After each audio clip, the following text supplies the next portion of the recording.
दोस्तों, सोचो अगर जुजुत्सु काइसन में सबसे बड़ी लड़ाई गोजो वर्सेस सुकना का रिजल्ट उल्टा हो जाता तो क्या होता। क्या होता अगर सुकना हार जाता और गोजो जीत जाता। क्या कहानी वहीं खत्म हो जाती या फिर असली कियोस उसके बाद शुरू होता। आज हम बात करेंगे ऐसे अल्टरनेट एंडिंग थ्योरी की जो जेजेके की पूरी दुनिया को बदल देती है। तो वीडियो को अंत तक जरूर देखना, क्योंकि आखिर में जो ट्विस्ट है वो शायद तुम्हें ओरिजिनल एंडिंग से भी ज्यादा पसंद आए। गोजो की जीत, लेकिन असली सवाल, मान लेते हैं गोजो अपनी पूरी ताकत लगाता है, ultimate void, hollow purple, 6 eyes का अल्टीमेट कंट्रोल, और आखिरकार वो सुकना को हरा देता है। लेकिन यहाँ पहला सवाल आता है, क्या सुकना सच में मर सकता है?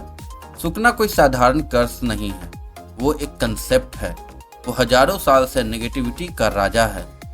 तो हमारी थ्योरी के हिसाब से गोजो सुकना को डिस्ट्रॉय नहीं करता, बल्कि उसकी कर्स एनर्जी को दुनिया में बिखेर देता। यानी किंग ऑफ कर्सेस खत्म नहीं हुआ, वो सिस्टम में फैल गया है। और यहीं से कहानी शुरू होती, कर्स एनर्जी का इवोल्यूशन। सुकना की एनर्जी के बिखरने के बाद दुनिया में कर्स एनर्जी अनस्टेबल हो जाती। अब कर्सेस पुराने जैसे नहीं रहते। अब वो सिर्फ फिजिकल मॉन्स्टर नहीं होते, बल्कि लोगों का डर, guilt, depression, trauma, direction shape लेने लगते हैं। डोमेन एक्सपेंशन भी इवॉल्व हो जाता है। अब डोमेन सिर्फ जगह नहीं होते, वो मेंटल स्पेस बन जाते। फाइट अब सिर्फ ताकत की नहीं, बल्कि आइडियोलॉजी की होने लगती। और यही जेजेके की थीम बदल जाती है। पहले था स्ट्रॉन्गेस्ट सर्वाइवर्स, अब बन जाता है स्ट्रॉन्गेस्ट एलोन इन डेंजर। यूजी बनता है असली केंद्र। अब आता है सबसे इंपॉर्टेंट हिस्सा, यूजी इताडोरी। अगर सुकना हार जाता तो यूजी फ्री हो जाता, लेकिन सोचो उसकी पूरी पहचान क्या थी, सुकना का वैसल। अगर सुकना नहीं रहा तो यूजी कौन है?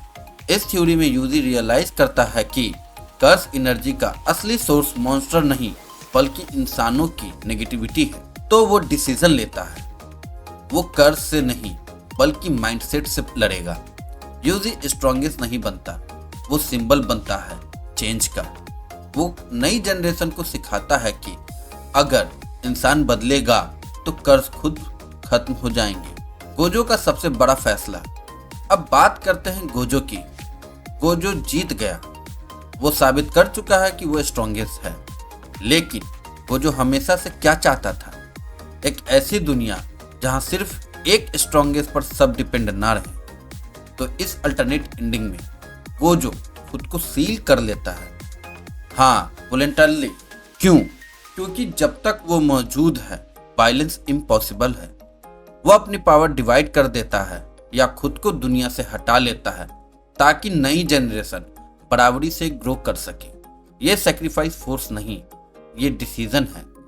और यही गोजो का कैरेक्टर डेवलप पूरा करता है। जुजुत्सु सोसाइटी का कोलैप्स। गोजो की जीत के बाद ओल्ड जुजुत्सु एल्डर पावरलेस हो जाते, ट्रेडिशनल सिस्टम टूट जाता, जेनिन जैसे क्लैन या तो रिफॉर्म होते या खत्म।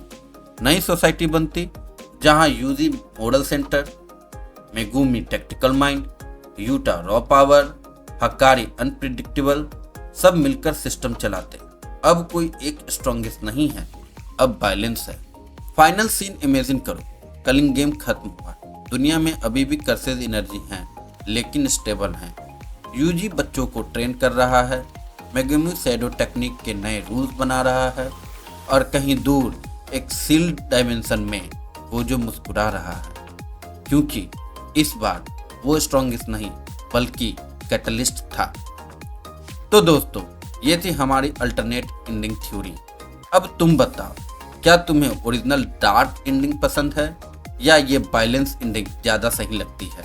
कमेंट में लिखो, टीम केओस या टीम वायलेंस। अगर वीडियो पसंद आया हो तो लाइक, शेयर और सब्सक्राइब करना। तब तक के लिए स्टे कर्स।